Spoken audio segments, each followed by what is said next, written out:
hoan ding mi thong thật nhà càng nghe Giêsu Christ na ko cầm mur le cani at lâu cha long duin đốt na con cả chung khâu lâu chú cha cả tập đốt một cái bối Giêsu na đốt na con nghĩ cầm mur le cani at lâu song ma đi pha cần ziai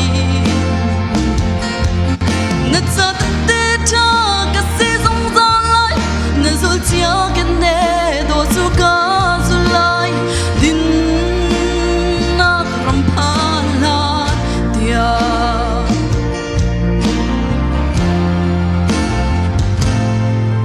mình nung phim nạc ni mình nung ở chăng lâu mình nung thiam nạc ni mi ở sar siam lâu ba thiam kharao si Pentecost nia mi thong thung khang tu phirar chem mi bia ta chua pe tu ba thiam kharao si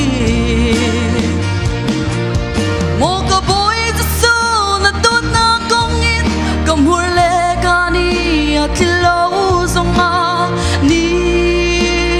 pha kanun ziai nết sa tê cha cái gì song ra lại nết rồi chia cái nê đồ chu ca su lại din na ram pha la tia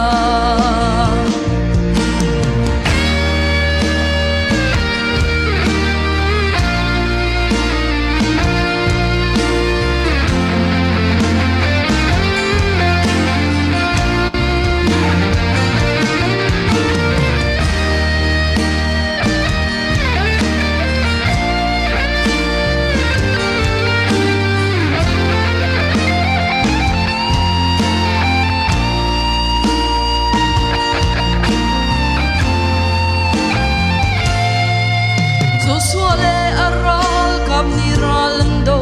Moses le Aaron khut khan sam chu cha ralante Sitarol the wind ka kalyawa hin thara falandi ka cha khan sam chu cha nangam một cái bối Giêsu na đốt na công in cầm hur le cani at lâu song ma ni pha kanun ziai nết sa tê cha cái gì song ra lại nết rồi chia cái nê đồ chu ca su lại din na ram pha lan tia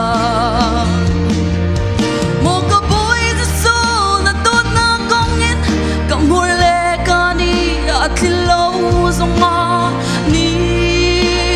pha kanun ziai nết sa tê cha cái gì song ra lại nết rồi chia cái nê đồ chu ca su lại din